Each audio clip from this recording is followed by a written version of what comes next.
Mr. Carney wants to avoid scrutiny. He wants to run during a honeymoon, and the legacy media to protect him from any kind of tough questions or scrutiny. Whether it is about the advice he gave Trudeau that tanked our economy over the last 5 years, whether it is about him moving his company headquarters to New York only a few months ago, when that's exactly what President Trump wants. Inflation is actually just the symptom. The real disease is overspending. Governments don't print money for fun, they print it so they can spend it. It's the sneakiest way to raise taxes without actually holding a vote. It'd be like, raising the GST 3 or 4 points. You'd get thrown out of office for that. But if you just tell the central bank to do a bunch of backroom hocus pocus that no one can understand, call it quantitative easing, you can sneak it under the radar. But I would rather judge our success by what we deliver.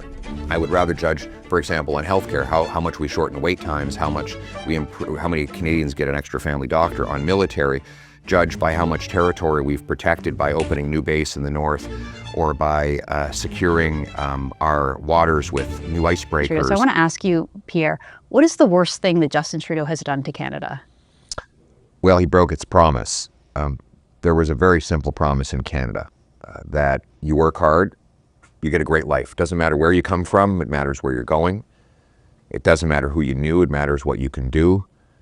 Your bloodlines, your birthplace, your background was irrelevant as long as you were able to put your shoulder to the wheel and contribute something.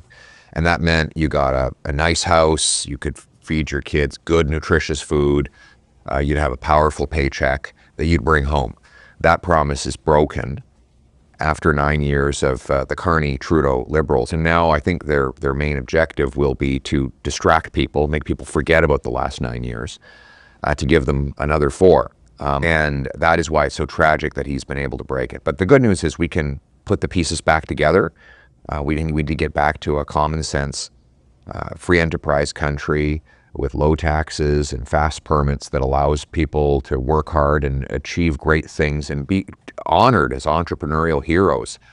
That is the country that I grew up with, and that's what we're going to bring home. So you were one of the first people that I heard, and definitely the loudest voice, warning about what you called just inflation, or the consequences of printing money. Yes. You came on my podcast back in 2021 and warned about it. So tell me, Pierre, how did you predict that was going to happen, and walk us through what exactly did happen with the printing of money? Well, it's a very simple mathematical problem that we've known about for millennia, and it's the correlation between the growth in the money supply as a share of GDP and the cost of things. And if you look at Milton Friedman's amazing tomb, it's like a big brick of the monetary history of the United States. He puts in graphs of countries around the world, and he can show like a near perfect correlation between the growth in the money supply per unit of economic output and the inflation rate. And so what happens is you have the same number of goods and services, but more money chasing those goods and services, you get inflation. So what I saw happening in 2020, 2021, 2022 was that the central bank was buying government debt and effectively creating additional cash. And the result was that our money supply grew by about $500 billion, or about 30%, during which time the real output of our economy actually declined. So you had a lot more money buying a lot less goods. And it stood to reason that that was going to result in inflation. All the central bankers, including Mark Carney, said, oh no, that's just simple thinking. Money printing doesn't cause inflation. Well, of course it did. And then we spent the last 2 years, our working class people spent the last 2 years suffering with this affliction. Inflation is actually just the symptom. The real disease is overspending. Governments don't print money for fun, they print it so they can spend it. It's the sneakiest way to raise taxes without actually holding a vote. It'd be like, raising the GST 3 or 4 points. You'd get thrown out of office for that. But if you just tell the central bank to do a bunch of backroom hocus pocus that no one can understand, call it quantitative easing, you can sneak it under the radar. And that's what they did. And so what I'm saying is stop the spending that's driving the money printing. You need to cut bureaucracy, cut the consultants, cut foreign aid, cut back on corporate welfare, these checks we give corporations when they should be raising their own money through free enterprise.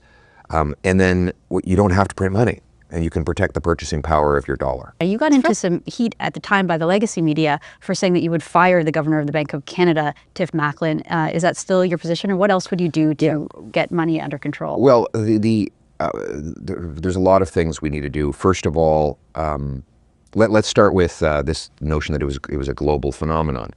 It was only a global phenomenon in countries that did money printing. Switzerland did not. Switzerland is probably one of the most trade-dependent countries in the world. If the inflation was really the result of supply chains and just a contagion that was traveling everywhere because of COVID, well, then Switzerland would have had bad inflation, but they didn't. Why? Because they didn't create cash. They had small deficits, which they eliminated quickly, and they controlled their money supply. As a result, inflation never went up above 3.5%, and then it dropped below 2% almost immediately. And the Swiss have had actually averaged inflation of 0.8% for the last 25 years, which means that in that period of time where we've been more like 2%, our money has lost value, 25% more of its value in purchasing power than theirs has. So what you need to do is be more like the Swiss. Control your money. Don't grow it faster than you grow the stuff that money buys. The other thing is that I'm not talking right now with the demand side. Well, there's also the supply side. If you have an economy with 10 apples and $10, it's $1 an apple. You double the number of dollars to 20, you still have 10 apples. Well, now it's $2 an apple. But if you do the opposite, which is to say you keep the $10, but you double the number of apples you grow to 20, now it's 50 cents an apple. So if we were to produce more energy, grow more food, build more homes, then we would actually reduce the cost of those things because there'd be a greater supply. The way you do that is unleash the free enterprise system. We should have fast permits for mining, pipelines, home building, and any other construction projects. We should cut taxes to reward production rather than raising them to punish it. That will unleash the production of the things that make our lives more high quality. And gain purchasing power back for our people. There's a funny clip of you, Pierre, sort of in the House of Commons with Justin Trudeau, and he was sort of bragging that his Liberal government had won 3 straight elections on the issue of the carbon tax. He said, if you're so confident, why don't you have a 4th? And at that point, we were sort of gearing up for an election based on this issue of carbon taxes. I think the Liberals are trying to neutralize it, to your point, at least on the surface, saying that they're going to walk away from the carbon tax too. So do you still think that we're heading to an election where the ballot box question will be about cost of living and the carbon tax? I think it's even more important now. So let's talk about the carbon tax for a minute. There is no question Mark Carney will bring in a newer and bigger carbon tax. He said so. He said he's going to replace the current tax with a new tax that he wants to apply to Canadian industry. And when he was asked on CTV the other day, what if, for example, a steel company passes the price on to consumers? He said, well, when was the last time you needed steel for anything? You need steel for everything. I mean, this building is held up by steel. Automobiles are made of steel. Your pots and pans have all kinds of metallic value that will go up in price. Gym equipment, you name it, it's all got steel. The Liberals are making this funny argument. They're saying, please forgive them for all the economic damage they did because we have to focus on the Trump tariffs. The economic damage Liberals did through taxes, debt, and blocking resource projects was bad before the tariffs. It's lethal after the tariffs. The fact that we're facing threats of these unjustified tariffs now is another reason we can't afford to take a risk on the radical tax and spend Carney Trudeau Liberal policies that failed over the last 9 years. Announcing your Canada First plan with regards to increasing military spending. Yes. So would your goal be to raise Canada's military as a percentage of our GDP to 2%? Yes, it is a goal. I will say, though, I've never believed in any part of the government that we should judge our success by how expensive we could be. Like, it's only in government that we have this funny formula where we say our program, my healthcare program has more billions than your healthcare program, therefore it must be the best healthcare program in the history of healthcare. And then you find out that, $1 billion was wasted on a contract to a sleazy consultant. I would rather judge our success by what we deliver I would rather judge, for example, in healthcare, how much we shorten wait times, how much we improve, how many Canadians get an extra family doctor. On military, judge by how much territory we've protected by opening new base in the north, or by securing our waters with new icebreakers, or by delivering the best arms and kit to our soldiers, or the best quality of life to military families. That's how we should judge our success. You know, during the Afghan war, we probably did more pound for pound than any country save the US and possibly the UK, even though we were spending a lower share of our GDP on military than many of the European countries who parked themselves safely in Kabul where the fighting wasn't happening. If you had gone to the Pentagon at the time and said, which would you rather have? Would you rather have Canadians who are actually tearing apart Al-Qaeda in Kandahar province, or would you, but spend 1%, 1.3% of GDP?